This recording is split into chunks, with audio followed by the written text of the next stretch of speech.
प्रदेश के किसानों का परंपरागत खेती को छोड़कर संरक्षित खेती की तरफ झुकाव लगातार बढ़ रहा है। रादौर के गांव चमरोड़ी के रहने वाले प्रगतिशील किसान विजय खीरे की खेती कर रहे हैं, जिससे वो एक साल में 5 लाख तक का मोटा मुनाफा हासिल कर रहे हैं। साथ ही खेती के लिए उनको सरकार और बागवानी विभाग का भी भरपूर समर्थन मिल रहा है। इसलिए अब वो बाकी किसानों को भी संरक्षित खेती करने के लिए प्रेरित कर रहे हैं। देखिए हमारी खास रिपोर्ट। आज के दौर में किसान परंपरागत खेती को छोड़कर संरक्षित खेती की तरफ ज्यादा ध्यान दे रहे हैं। इसी को लेकर सरकार भी नई नई योजनाएं चला रही है और सब्सिडी के जरिए किसानों को उन्नत बना रही है। अलग अलग कैटेगरी और फसल के मुताबिक बागवानी विभाग अलग अलग तरह की सब्सिडी दे रहा है।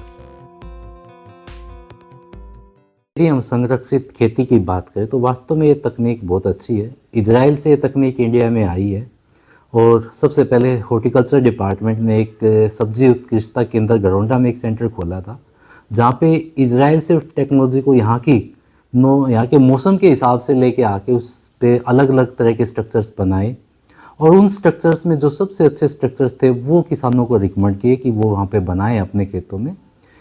इसके लिए अलग अलग तरह के स्ट्रक्चर बनते हैं। जो ज़्यादातर चलते हैं वो नेचुरल वेंटिलेटेड पॉली हाउस और नेट हाउस बनते हैं, जो किसान अपने खेतों में बनाते हैं। स्ट्रक्चर पे विभाग सब्सिडी देता है, जिसमें जनरल कैटेगरी के लिए 50% की सब्सिडी का प्रोविज़न है। एससी यदि अपनी ज़मीन पे लगाता तो 85% सब्सिडी का प्रोविज़न है और यदि एससी कैटेगरी का किसान जनरल की ज़मीन पे लगाता है तो उसको 65% सब्सिडी दी जाती है, लेकिन उसको 5 साल का रजिस्टर्ड लीज एग्रीमेंट ओनर के साथ बनवाना होता है। तो ये फॉर्मेलिटीज़ है। पहले आओ पहले पाओ के आधार पे सब्सिडी किसान को दी जाती है। यदि हम कॉस्टिंग की बात करें तो पॉली हाउस की जो कॉस्ट है वो लगभग 844 रुपये प्रति वर्ग मीटर की कॉस्टिंग है और सब्सिडी जिसको 50, 65 या 85 जिस कैटेगरी में मिलेगी वो उसके हिसाब से मिलेगी।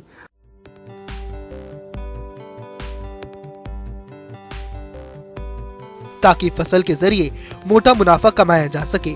उपमंडल रादौर के गांव चमरोड़ी के रहने वाले प्रगतिशील किसान विजय इजरायली तकनीक के जरिए खीरे की खेती कर रहे हैं।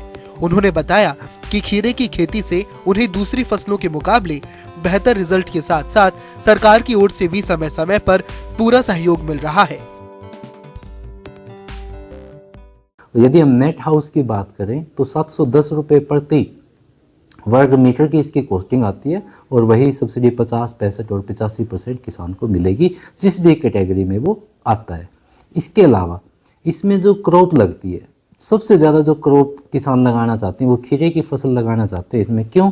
क्योंकि एक तो उसका जो ड्यूरेशन है क्रॉप का वो केवल 100 दिन है और इसमें उत्पादन की क्षमता बहुत ज़्यादा है और बाज़ार में जो उसकी डिमांड है उस खीरे की, जिसको हम यूरोपियन कुकुम्बर बोलते हैं, जो नेट हाउस या पॉली हाउस में लगाया जाता है, उसकी डिमांड भी बहुत ज़्यादा है।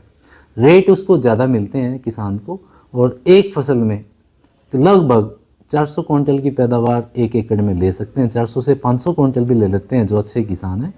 और एवरेज यदि हम उसकी 15-20 रुपये भी प्राइस मानते हैं पूरे सीज़न की, जो एवरेज रेट मान लें उसका, तो लगभग 6-7 लाख रुपए एक फसल का वो निकल जाता है और खर्चे वर्चे निकाल के कई बार किसान उसमें। किसानों को आत्मनिर्भर बनाने के लिए हरियाणा सरकार के साथ साथ बागवानी विभाग भी कदम से कदम मिलाकर किसानों का साथ दे रहा है। बागवानी विभाग के अधिकारी कृष्ण सोलंकी ने बताया कि हरियाणा में इजरायली तकनीक से खीरे की खेती की जा रही है। इस खेती का सबसे बड़ा फायदा ये है कि 90 दिन में ये फसल तैयार हो जाती है।